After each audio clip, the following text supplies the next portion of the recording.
Hello, folks, and welcome back to the Full As in a Dream podcast network for that Sunday show. A bit of a different one tonight. I've managed to get a Christmas present early with my guest this evening. You know him from the flagship show and other podcasts on the channel. Andrew, thank you very much for coming on this evening. It's a pleasure to be here, my friend. We've still got the whole multiple Andrews thing, which I still remain unhappy about, but I'm willing to set that aside to do a favour for a friend. That's what we're here for. I, Four lads I think we'll family. be fine because Yeah. it'll be if I'm referring to you, Andrew, I wouldn't be talking about myself. So I'll be talking about you, and if you're referring to Andrew, it'd be me. It's because you wouldn't talk about yourself either. So I think we'll be Yeah. fine. If we had Andy McKellar, I think we'd be in trouble. But I think we're okay. We're back on the show, Sunday show this week. Just quickly before we get into it, below it and underneath us on the bottom of your screen, our sponsors for this year. Big shout out to them: Rhino Express, Clyde Joinery, Athol Industrial Solutions, CSD Air Conditioning, Black Rooster, and Arctic Gold. Thank you for your sponsorship this year. It's much appreciated. Shall we get into Andy? Andrew. Oh, I've set myself off Oh, fucking because I said start McKellar. Oh, badly tonight. Andrew. We start with uh, the lineup. yes, If let's. that's what you like to talk about. This was one of the major sources of controversy. Stuff happens in the course of announcing this lineup, so there's a lot of action in this bit. Less so in the main game, but. Should we go for the 5 minutes before kickoff lineup or the 1 minute before kickoff lineup?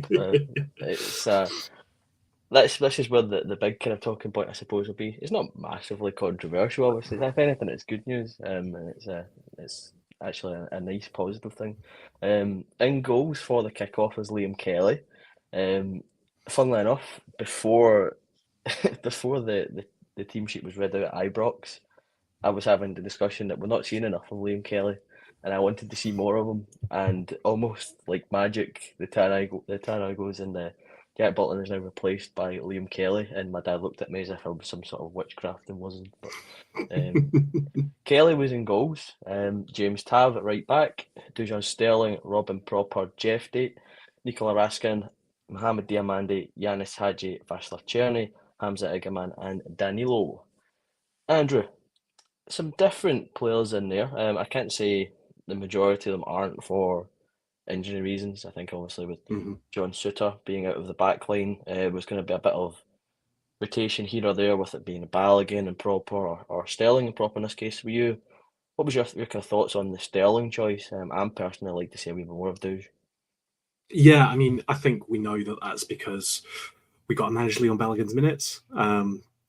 It's 3 games a week is a tough enough schedule for your typical football player. Leon Balogun's a bit more experienced, let's say, and it's a case of managing everyone's minutes. Everyone says the manager's making too many changes, or that's been a criticism. And I think somebody who came in and saw the number of injuries that we had last season has every reason to be concerned about managing player minutes. So, and Sterling has been a steady hand there as well. We saw him centre half previously. He's been absolutely rock solid there. I think having him provides an extra bit of solidity to the right hand side. And given how we suspected and how it turned up, they did set up. We know that Dundee aren't going to be pressing us forward too often. We know we're going to be on the offensive, and we're going to have the majority of the ball as well. Again, which panned out. And we knew that we could afford to have that in there. It does highlight that we probably do need some reinforcements there. We know that Suter's going to be out for a number of weeks, unfortunately. So we do probably need to look at that, prioritising that come the January transfer window. But apart from maybe some concerns over the defence because it's a little bit more makeshift, I'm absolutely fine with that lineup. And I think, to be honest, it's probably closest to our strongest lineup that we have right now. In terms of the midfield and the attacking players with what we have right now. I think that's as close to as strong a team as we can effectively put out right now. Just obviously with it just being us two this evening, your comments, everyone listening live, are very, very much important. Chuck us a little comment into it. What did you think about that starting lineup? Were you happy with additions, positioning of certain players, and even just the game in general? Give us your thoughts on the game yesterday against Dundee, because we'd like to hear your opinion on it. We know chuck there them was a down lot below. that happened, so you've got plenty of talking points to get into there for sure. I just like one person to put bar, somebody else to put bar, third person to put bar, and just pop them all up on the screen at once.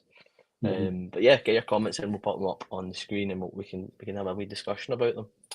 We'll kind of stick with kind of personnel in the lineup then, Andrew.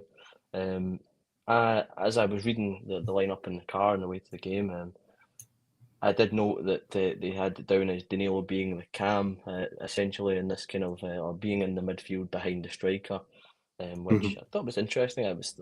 You look at that and you see Hamza and Danny, and you could think of a number of things. Two strikers could be the classic 4-4-2. Um, but I think it's more it's a hint towards the kind of rotation and movement in the players almost, because we have quite a fluid system in that kind of attacking the areas of the pitch. Giannis can drop into the middle, he can go wide. Danny can go beyond Hamza.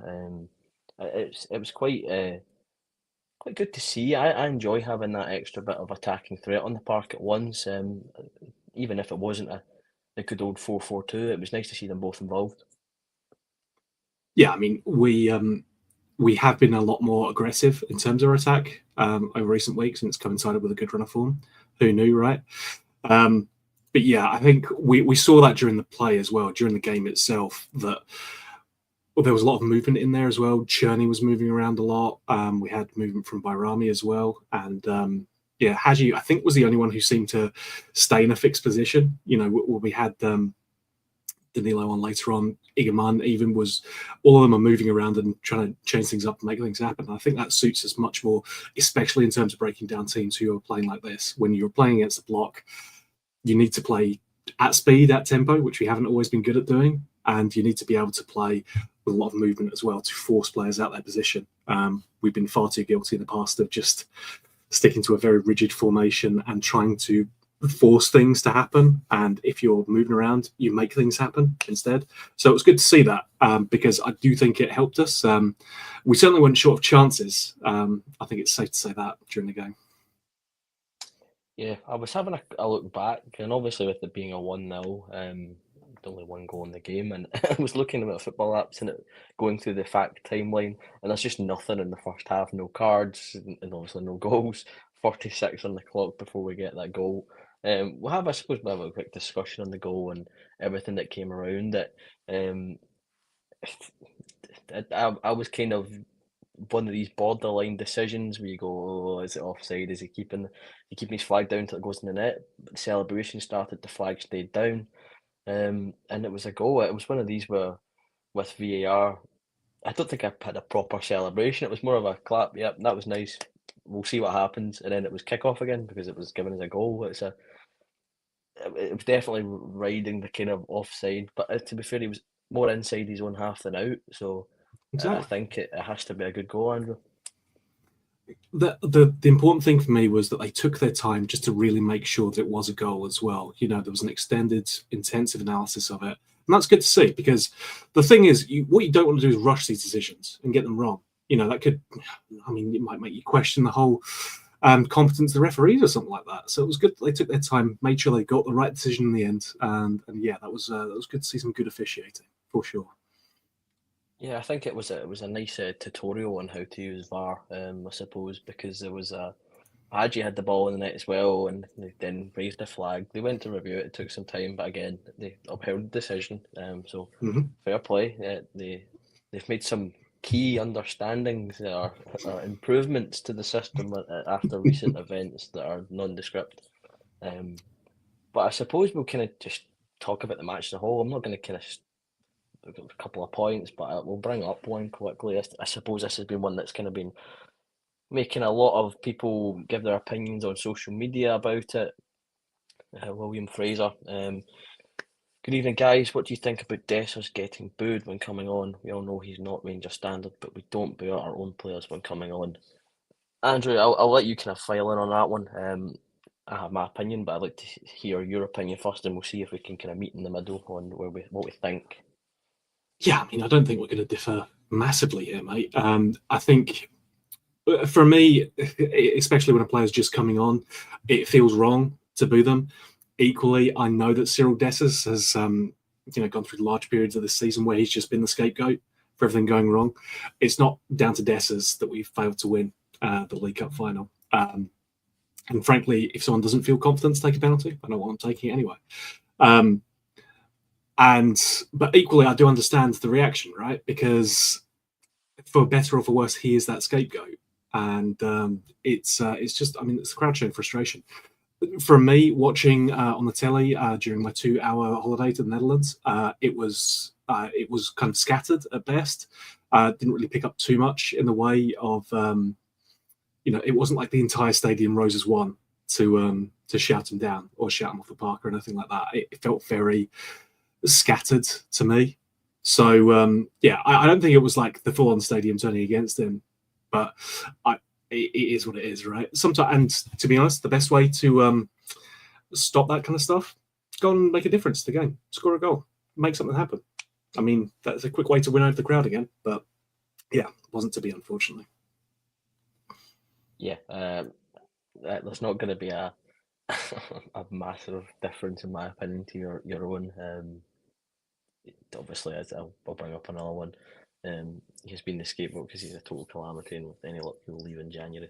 I think there's the Rangers fans can be very, very positive, but can also be very critical. But that's just the basis of how a football club and a support behind it operates. If Rangers is not winning, you get a lot of negativity, and well, before we were third place at that point in the table. That changed, but we'll get onto that later on. That's not good enough. And if Rangers fans think we can get better, of course they'll say they want better. And unfortunately, Cerny is for himself is that player at the moment. But you've said it yourself, scapegoat. We know the reasons. 6 million Brazilian was injured for the majority of last season, and we didn't really have anybody else that wanted to. We couldn't get gameplay, so like it or not, he was the only thing we had. I think obviously with the introduction of Hamza and Danny this season on a more regular basis, that might change. And it's just to clear that for you. I seen that call. I had to bring that up. Yeah, being nice. Yeah, yeah. And there's a lot of people who would say a lot worse than that, so don't worry about Cyril. But the whole and to conclude, Cyril wants to hear the admiration and support again. Put the ball in the net, and it's as simple as that. As a striker, you're paid to do it. So go ahead. That's all I can ask for them. Yep. But it's funny those things. It's like, oh, what reason can you have to? It's like, well, just score. It boils down to that. Yep. We'll talk a wee bit about someone who has also had a bit of criticism this season. Definitely had his critics. Like, we're not going to sugarcoat it.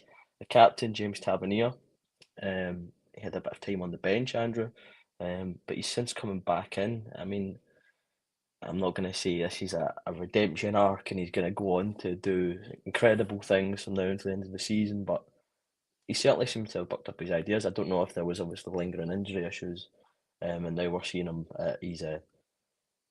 We're seeing him back at what he can give to Rangers. So, what's your kind of thoughts on seeing Tav back in and around this squad? Obviously, options as well being limited. Yeah, I think first of all, whatever reason he was out of the team, and I personally think it's down to form rather than anything else. I think you can see that it's been beneficial to him. I'm speaking as someone who said I'd much rather see him out the team permanently. But with Nana injured, us needing cover at centre back, you got to make do. And the fact that Tav does look like he's regaining a bit of form for whatever reason, if he was carrying an injury early in the season, certainly didn't speak about that. But we know that some footballers are keen to go in, even if they're carrying little niggles or something like that. So it's for whatever reason, it's good to see him back in the team and performing well. We're relatively honest on this pod, I like to think, and would probably be the first to call out people if we don't think they're performing particularly well. So, with Cyril Dessers, for instance. But for us, it's a positive that he's back in the team and performing well, and he's just got to, again, go on a run and keep proving that he can do this at this level. So, yeah. I think we'll jump back into the comments just on the Tav one, and then I've got some pressing questions I need to ask you, Andrew. Firstly, just double down on that Tav situation with Tav. He's playing garbage, but to be honest, I think he's played the last 50,000 million games without a break. I'm not going to go into how many zeros, billions, trillions. It just feels like there's been so many games with Tav. I think that's the point. Thank you for your comment. It feels like that. It's hard to think back to when Tav had a run of games outside of the team.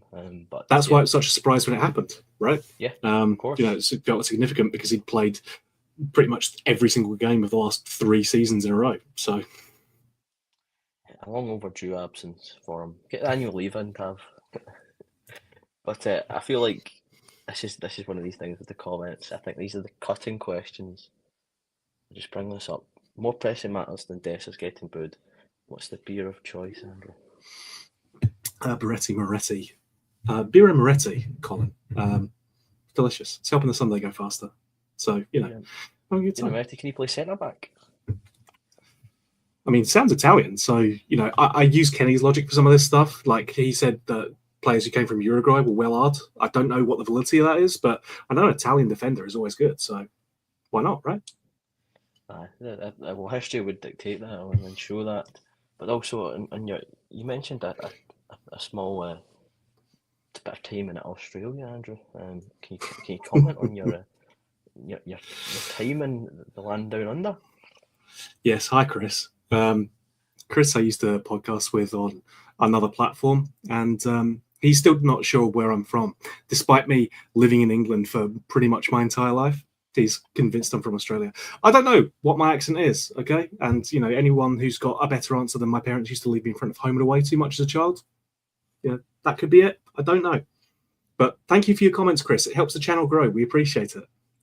Yeah, a voice like Kylie at all, Andrew. That's... I don't want you to conflate Kylie and me in your head. I would be upset to do that to you. Leave it there on the Oz comments. Get back to closer to home.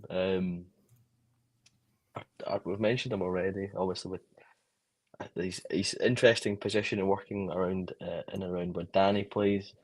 Our Morocco clock check up. Hamza, he had another start for the club at the weekend against Dundee. I think from just a quick summary, I can sum it up in one word: bar. I think that's it. We know this is a young lad, Andrew. We've been told, very rough diamond. This is a game where we need to reel in the expectations. He can't score a worldie every game. He can't nutmeg everybody, even though he tries. It's a game where we have to bring it back down to earth and know he's still learning how to play our systems. To be fair, it actually doesn't do us any harm in terms of bringing his transfer value down so that teams don't jump at him in January so we can keep him for a wee bit longer. But a learning experience for Hamza. Yeah, I mean, first of all, it's a bold strategy to say we need to reduce the value of these players. That's meant to be our fourth pillar, right? But I think it's a demonstration that he's still raw as a player. We are growing him as a player. We're trying to make him into more of a saleable asset, not less of one. It's just an example that this team has never played with just 11 men. You have a squad of players. Everyone can contribute. One of the guys in the comments just highlighted that, Dessers can contribute as well, that he's scored significant goals for us. Again, we're not looking to say that he's the world beater, but if you've got players that can all contribute, that's a good thing. We've had far too many seasons in the recent past where we've had one or two great goal scorers and then no one else in the team's contributing. So the point is to try and spread those goals around the team and get contribution from everywhere. And you're never going to get that every single day unless you've got a £20 million striker. At least someone we're trying to talk up to make them worth 20 million, Andrew. So we're looking to, grow these guys as assets, and we do that by making sure they're playing in a team and a system that works properly. And so far, at least, games like this, I think, and I've talked about this in the past, come in the context of your season. Now, if the season has been lots of these games, then you start getting worried. If there's more 4, 5, 6-0s in there, comfortable wins, then you start feeling a lot more confident, and you're willing to accept this as well. So it is what it is. I think I just want to. I'm not trying to nullify transfer value in any of our players, but my comment about bringing his value down didn't do as much harm as Vaclav not squaring it across to him. I have to say, they both ran in 2-0 on the keeper. So we discussed Vaclav. It's a player who we've mentioned Cyril being, maybe not up to standards, or off the form. At the start, Vaclav didn't exactly set the world alight. I think we go back to that sitter in the Europa League. But from then on in, there was a clear turnaround. He went on a nice vein of form. He kind of came back down to earth. And I said, if there's a player that needs a goal, it was Vaclav Cerny, and they found the net yesterday. He falls into that category of what we were just discussing about Hamza, is that you don't have to score every game. As long as if you're looking, attacking, like a threat and attack, you're working hard for the team and trying to get positive outcomes, then that's good enough. As long as that you get a result and the other team around you can fire the ball in the net for you. He found that goal, and I think it was well deserved, because I know with the Tottenham game he had a rough shift. Celtic game, that's 120 minutes. It's been a tough shift for him as well. It's obviously the rest of the team going through that, but he wasn't finding goals in those games, and that's maybe where we were saying he's slowly coming back down to earth. But he's peaked again, Andrew. I think the thing is, since was it the Lyon game where he had 2 really good chances to score and failed to take those? Don't want to give too much credit to the Four Lads Sanhedrin platform, right? But Stevie had a good talk with him after the game during the press conference, and set him straight, put him in the right frame of mind. And it was a very open and honest answer from a player who said, I should have been scoring more. And he's gone on and started contributing. It's not only the goals, 10 now so far for the season, but 6 assists as well, making things happen. And again, that's what we need. We need more players who are coming in and not being a top goal scorer or being the key, but just comfortably getting, a good, into the double digits of goals. Stuff like that helps you build up the team, helps you build resilience, gives you the options that you need. It means you're not just relying on one striker to make something happen every time. So, yeah, he's come on in leaps and bounds, and I think what he's demonstrating is that he's been able to continue to contribute throughout a large part of the season, because he's had slight dips up and down there, but he has been contributing and making things happen for us, and that's a good thing. Helps raise his transfer value as well. If we decide to go and get him permanently, which we might do. It's going to depend on the finances and how much his parent club are willing to let him go. But I think he'd be keen personally. Yeah, I think as you mentioned there, the having secondary scoring in your squad. How many times have we seen over the last few seasons one individual player trumping everybody in goals? Tav more recently, and before then Alfie. We were crying out for other players to step up and try and, I don't say match those two, because they were putting up great numbers, but at least chipping in. And I think Vaclav is one of those players that is certainly doing his job. I've just seen a comment from Paul. I'll bring it up because it leads me on to another kind of conversation point with this man and his midfield partner. We'll jump in. Nikola Raskin has been a standout the last 4-5 weeks. I think it leads us into a nice convo about the central midfielders. I think Nico has been outstanding. I think it was seeing them weights Basuma against Spurs. I think that was incredible to just see somebody with that amount of, I don't care how good you are, I'm going to absolutely give you hell for 90 minutes. I think he's a player that, again, we go back to this kind of player trading model when he was brought in all the way back in the Michael Beale days with Todd. Those days. Look, at one point I named him our best player in the team, so I'm well aware that a player's form can shift as well. Yes, and shift it did. I was a big fan of him at the start, and then he goes on, he goes AWOL for a while, for reasons that I don't think we have a proper concrete reason, but I think we have an understanding. Um, but he's come back and he's been absolutely incredible. It's almost like having a Belgian manager has helped our other Belgian player. Andrew, is that a bit of a coincidence there?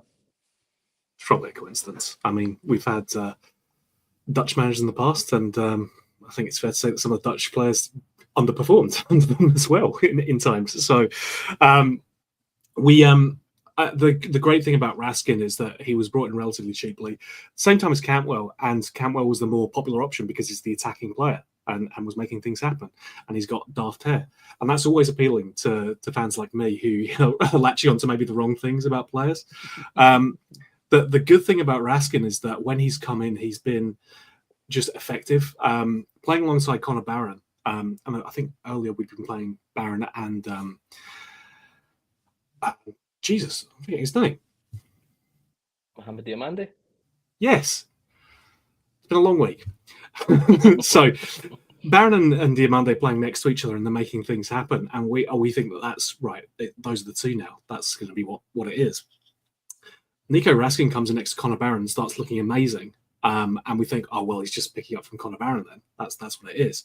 And then Connor Barron drops out, and we have Raskin playing alongside Diamande, and that midfield has looked the best that it's looked probably since we had Stephen Davis, Ryan Jack, and Glenn Kamara, because we keep control of the game so much better than we did. You compare our last Celtic performance against the one prior to that, and we looked in control for large parts of that. And that's the standard that you're trying to hit in the SPFL. So we've landed on this maybe more by luck than judgment. But given the limited options that we have, it's been really good to see Raskin come in and really establish himself. It's what we'd wanted from him when he initially came in. It's taken a while to get there. He's been unfortunate with injuries, for sure. But the fact that he's come in and really seized that opportunity and made that jersey his own, it's a good example to other players in that team. And long may Nico Raskin continue to be fit, healthy, and doing the business for us in midfield, because I think we look much stronger with him in and in form. I hope both sides of his pillow are nice and cool. That's the biggest compliment I can give Nico. Not that I don't want to step on toes for tomorrow's show if there were to be a call down for a graphic made for Nico, but it's best part of almost 100 passes, 97 passes, 92 completed, a 95% accuracy on the pass in front, 83% on the tackles, 5 out of 6. He's doing well in the ground duels and the aerial duels. He just, I've never seen somebody just walk into interceptions as easy as Nico does. It just, anytime there's a sloppy touch from the opposition, or just somebody ball watching, and when it comes to him, Nico just seems to be, well, I'll just have it then.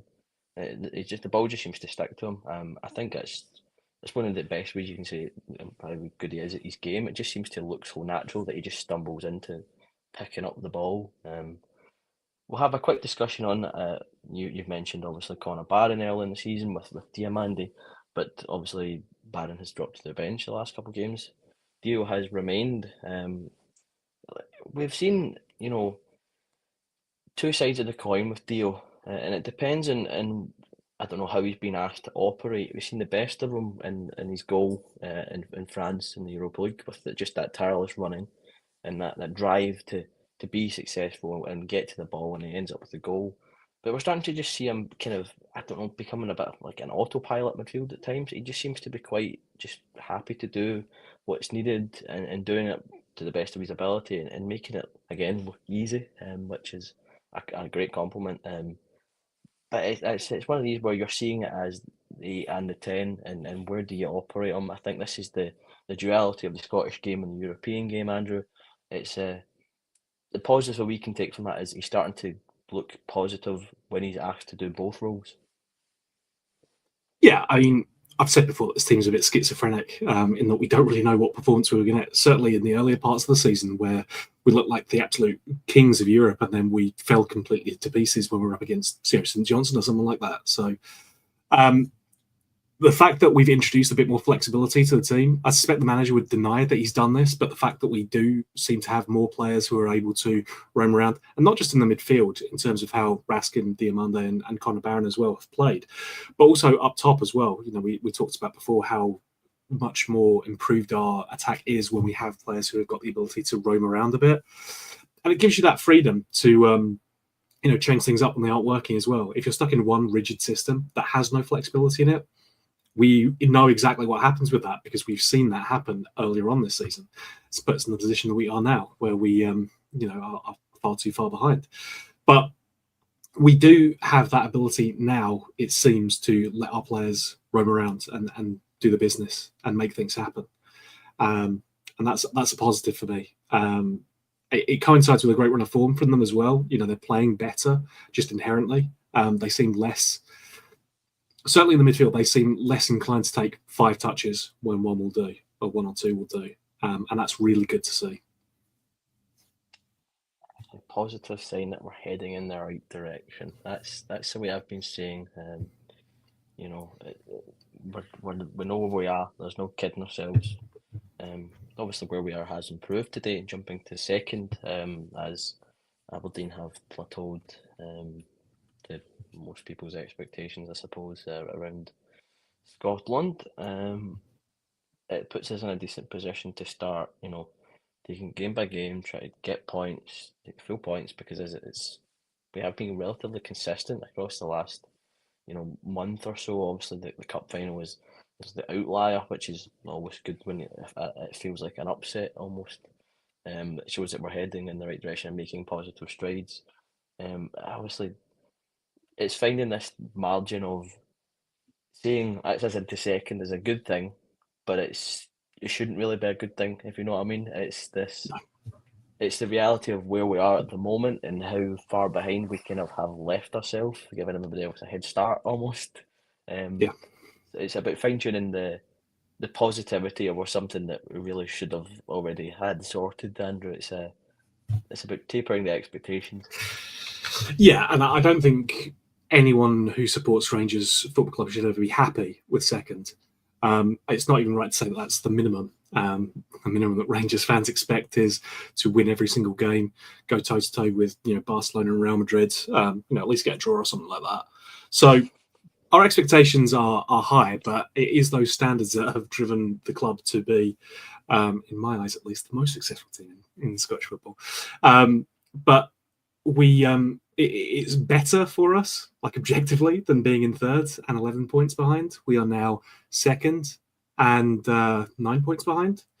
So that's an improvement. It does give us more control about our destiny in the league. We know that we have a mountain to climb. But to be honest, just to highlight one of the comments from the chat there, Sharpie's confident we can beat them in January and more confident than recent Old Firm games. And I'm completely in agreement. I think that was one of my first reactions after that League Cup final, was that I do feel a hell of a lot better about the game come the new year.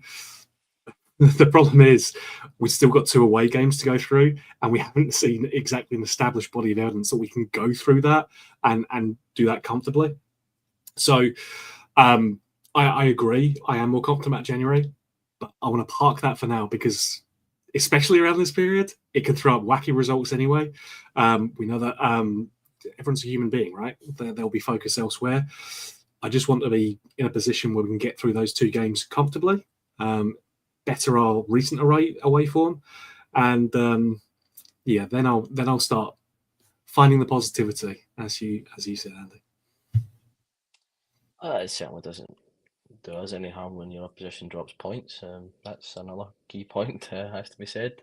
But if you're doing your job and things like that happen, it's just a nice boosted bonus, isn't it? When you've all you can ask the players to do is take the 3 points in front of them. If things happen across the city in all the games, then hey ho, it's a nice addition. As you said, 2 away games next. Thursday, the 26th of December in Paisley. I'll be keeping my head down and trying not to raise suspicions of my blue nosedness. Basically, I know a good few City fans who will be going to it, but we just need to start seeing this as next game at a time and try and improve on each game you just played. St Mirren, it's one of these teams, the Stuart Robinson teams, can be a threat for us. They seem to think back to his time at Motherwell. He just seems to have the ability to conjure up a good team that can give us a tough time. But has to be said, also looking at Scott Tanser got suspended. I believe that Captain O'Hara is injured, and so Charles Dunn. From what I have read up, O'Hara missing is never a bad thing for us. He seems to. Yeah, I don't know. I think was it Dundee. He pulled out a screamer against us as well. From knowledge, I don't think he's a big fan of our club. So, it's No, surely not. A Scottish player and our own personal biases to bear. Like, you pull my leg, man. Surely not. I think the thing about the St Mirren game is it's Boxing Day. It's in the evening as well. 5:45 kickoff. We know that can cause us problems, but equally, we shouldn't be giving too much respect, I guess, to St Mirren. We know they're sixth place. They've, I think, either won, drawn, or lost their games all by basically a margin of one goal. Not exactly high scoring affairs. So I would be hopeful and, knock on wood and all that, but that we can be professional about the game. If we take more of the chances than we've taken in our past few games and make something happen. And I think as Focus said, in fact, as Cubby has said in the chat right here, we need those second goals because we get the first goal. We saw that with the Dundee game. They're fine with that because they can still push in the last 5-10 minutes, get a goal, and they still walk away with a point. The second goal really forces the other team to come out and start trying to do damage to us and trying to make things happen. We don't do that often enough, and we need to start doing it because you get the second goal, players start to relax on our side. You can bring on subs; they can get in and have a relatively low pressure game. And we've seen that when the pressure's off from these players, when we've got that second goal, when we feel more comfortable in the game, that we go on and just score more because now we're relaxed and now we can play our style of football with no, oh God, we've got to get that second one though. Oh God. And I mean, it's very easy for me to sit here in my pajamas and say that. But it is strategically, it's what we need to start doing to these teams. It's trying to kill them off so we can, maybe start clawing back some of that goal difference, for instance. Might be important later on in the season. Who knows? I think you're definitely correct there. I think back to the Ibrox game against St Mirren earlier in the season, and again, harping on that second goal, I think I remember seeing the sub on Mikel Mandron, all 6'2" of Mikel Mandron, and going, oh, jeez, our centre backs are going to have a long 15 minutes here to the 90. He's going to eat Ridvan. It just felt like one of these. That's exactly what I didn't want to see making his way on the park with our centre backs being. I can't think of a nice way of saying it. Not being too keen less on the than aerial confident battle. in our centre backs. Yeah. Yeah, that's a nice way of putting it. But yeah, again, that is another complete statement about our need of finding second goals. I mean, it's obviously going to be a next couple of days of the festivities of Christmas, but business as usual come Thursday, and that Boxing Day game on Premier Sports, which is a whole other conversation, but you could do another 40 minutes on that one. I just thinking back, it's going to be interesting to see what team he goes with. We've mentioned Dujon all the way back at the start of the show tonight in that starting 11 conversation. We mentioned I've got it down just as a hint to how we run the show and our agenda. It was a good attempt at typing Olisanya in the St Mirren preview section of our agenda, but these are the things we need to talk about. Olisanya's Yara Youngas, and Mikel Mandron, as we said. if we lollygag, we can get caught. So it's our job to put these games to bed. But I suppose that's all for Thursday to go. So we'll leave that obviously with the. I think we've got our I cannot think of the main word here. What am I thinking of? The main pod. I'm going to say the main pod, Andrew. I cannot think of the actual word. There's a better word. Look, I forgot who Mo Diamande was. There you go. I forgot who Mo Diamande was earlier, mate. I wouldn't stress too much about it. This is live recordings, folks. Live recordings. Yeah, can you tell? I could not think of the word flagship there. That's bad. Sunday night. It's been a long week. Christmas wrapping to do. Oh God. But I think that'll bring us towards the end of our show. Just quickly again, thank you to my guest this evening, Andrew, because I'm not going to call you Andy this time because I don't want to confuse it. Thank you for coming on this evening. It's my pleasure, Andy. Always good to join for the live shows. It's always more fun, especially getting the questions and comments in from the audience as well. We want to make this show as interactive as possible. We want to get your thoughts and your comments on the game. So it's every Sunday. So we encourage and ask that you do join in and throw your comments in, whether you're watching on Facebook, Twitter, or YouTube. Throw them in. And if you're watching this on the delay, that's fine too. That still helps the channel, and we appreciate you doing that. So thank you for that as well. And to everyone out there, for when it comes, happy Christmas and enjoy the day. You'll have a couple of treats coming out over the next couple of days. Not to spoil anything, but Monday and Christmas are already covered. So if I sound very familiar on that, it's because I've already talked about it. Christmas is going to be a little bit different. We've got me, Stevie, Shona, and Kenny talking about our favourite moments, favourite players, and we're also looking back at some of the let's say errors that happened in some of the earlier recordings that we did for the podcast. So encourage you to check that out. It's just a bit of fun. But yes, enjoy that when it comes. And thanks again to everyone for tuning in. Well, there you have it, folks. There's your forecast for the channel by Andrew, and that sounds like something that will pique my interest. So, of course, tune into it. It's always a good laugh. Just before we wrap up, again, thank you to our sponsors down below: Rhino Express, Clyde Joinery, Athol Industrial Solutions, CSD Air Conditioning, Black Rooster, and Arc of Gold. Thank you, thank you, thank you. And just as a wrap up, again, as Andrew said, thank you very much for anyone tuning in live or listening back. The comments tonight, there was some really good ones, like some good chuckles and some really good discussion points. So yeah, we'll continue to do that on the Sunday shows to come. But until then, as Andrew said, a Merry Christmas from myself and Andrew. It's been a rushed year, but yeah, happy to get to Christmas with a Rangers win to wrap it up. So thank you very much, and we'll see you next time. Thank you.